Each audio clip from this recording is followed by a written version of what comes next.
Just a step through this door, Stanley thought to himself, that's all I need.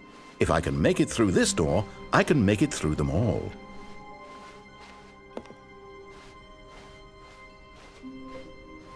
When Stanley came to a set of 2 open doors, this was not the correct way to the meeting room, and Stanley knew it perfectly well. Perhaps he wanted to stop by the employee lounge first, just to admire it. Standing now in this incredible room, Stanley for the first, but eager to get back to business, Stanley took the first open door on his left. Stanley was so bad at following directions, it's incredible he wasn't fired years ago.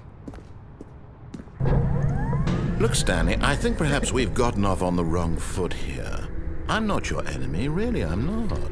I realize that investing your trust in someone else can be difficult, but the fact is that the story has been about nothing but you all this time. There's someone you've been neglecting, Stanley.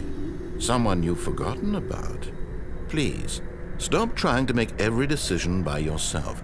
Now, I'm not asking for me, I'm asking for her.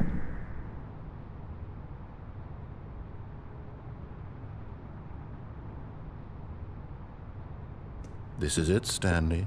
Your chance to redeem yourself, to put your work aside, to let her back into your life. She's been waiting. That's her, Stanley.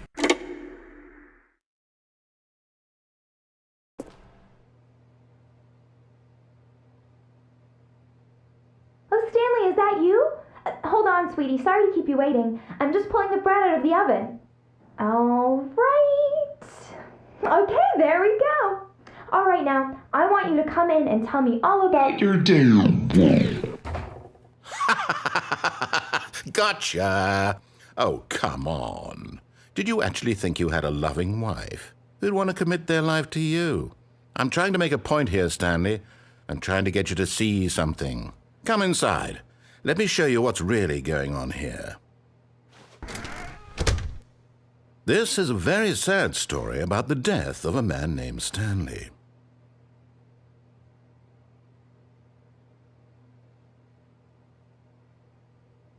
Stanley is quite a boring fellow.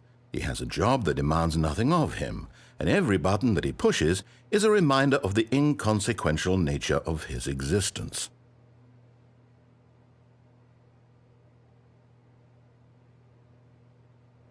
Look at him there, pushing buttons, doing exactly what he's told to do. Now he's pushing a button. Now he's eating lunch. Now he's going home. Now he's coming back to work. One might even feel sorry for him, except that he's chosen this life. But in his mind, he can go on fantastic adventures. From behind his desk, Stanley dreamed of wild expeditions into the unknown, fantastic discoveries of new lands. It was wonderful, and each day that he returned to work was a reminder that none of it would ever happen to him.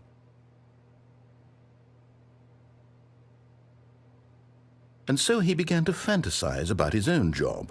First, he imagined that one day while at work, he stepped up from his desk to realize that all of his co-workers, his boss, everyone in the building had suddenly vanished off the face of the earth. The thought excited him terribly.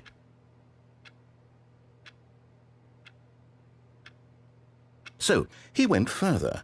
He imagined that he came to 2 open doors and that he could go through either. At last, choice.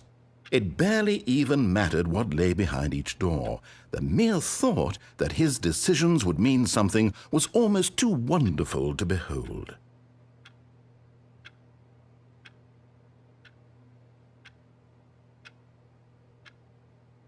As he wandered through this fantasy world, he began to fill it with many possible paths and destinations.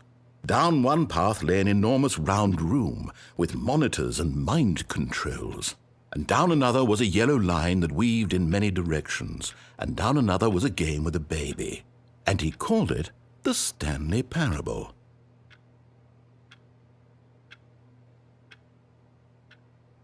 It was such a wonderful fantasy, and so in his head he relived it again, and then again, and again, over and over, wishing beyond hope that it would never end, that he might always feel this free. Surely there's an answer down some new path, mustn't there be? Perhaps if he played just one more time.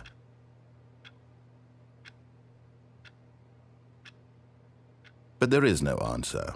How could there possibly be? In reality, all he's doing is pushing the same buttons he always has. Nothing has changed. The longer he spends here, the more invested he gets, the more he forgets which life is the real one. And I'm trying to tell him this, that in this world he can never be anything but an observer, that as long as he remains here, he's slowly killing himself. But he won't listen to me. He won't stop.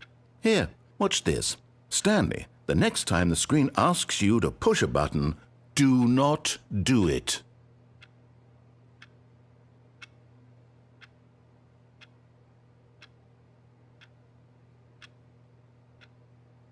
You see? Can he just not hear me? How can I tell him in a way that he'll understand that every second he remains here, he's electing to kill himself? How can I get him to see what I see? How can I make him look at himself?